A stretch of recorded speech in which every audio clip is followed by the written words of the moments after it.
1891 সালে জন্মগ্রহণ করেন আম্বেদকর। তিনি শুধুমাত্র ভারতীয় সংবিধানের প্রধান স্থপতি ছিলেন না, স্বাধীন ভারতের প্রথম আইনমন্ত্রী, আইনবিদ, অর্থনীতিবিদ এবং সমাজ সংস্কারকও ছিলেন। প্রতি বছর সারা দেশে পূর্ণ ভক্তি ও শ্রদ্ধার সঙ্গে তার জন্মবার্ষিকী পালিত হয়। সেই মতো পশ্চিমবঙ্গেও পালিত হচ্ছে আম্বেদকরের জন্মদিন। এদিন বাবা সাহেব ভীমরাও আম্বেদকরের 135তম জন্মদিবস উপলক্ষে রেড রোড ধর্মতলায় বাবা তার মূর্তিতে মাল্যদান করে শ্রদ্ধাঞ্জলি জানান প্রদেশ কংগ্রেস সভাপতি শুভঙ্কর সরকার।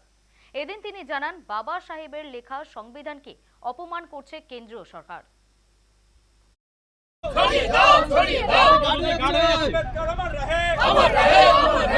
এই যে সংবিধান, এই সংবিধান বাচ্চা ছেলেরা জানবে না কেন?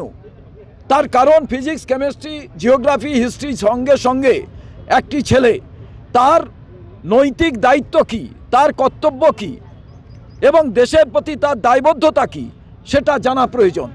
আর এইটা জানতে দিতে চাইছে না কেন্দ্রীয় সরকার। আমরা তাই দাবি জানাচ্ছি এবং আমরা পার্লামেন্টের বিরোধী দলনেতা জননায়ক রাহুল গান্ধীর কাছে এই দাবিপত্র পাঠাচ্ছি। আমাদের কংগ্রেসের সভাপতি, সর্বভারতীয় সভাপতি মল্লিকার্জুন খড়গেজি, তার কাছেও আমরা দাবিপত্র পাঠাচ্ছি। আমরা কেসি বেণুগোপালজির কাছে পাঠাচ্ছি এবং আমাদের রাজ্যের ইনচার্জ গোলাম মোহাম্মদ মীর সাহেব, তার কাছেও পাঠাচ্ছি।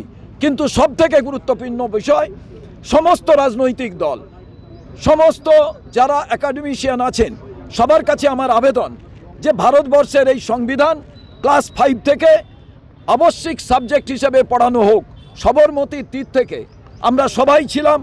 রাহুল গান্ধী বলেছেন যার যার ভাষা, সেই ভাষা অনুযায়ী সংবিধান যাতে বাংলায় যারা পড়তে চান বাংলায় পড়বেন, হিন্দিতে যারা পড়তে চান উর্দুতে পড়তে চান, ইংরেজিতে পড়তে চান, ক্লাস 5 থেকে যাতে এই সংবিধান পড়ানো হয়।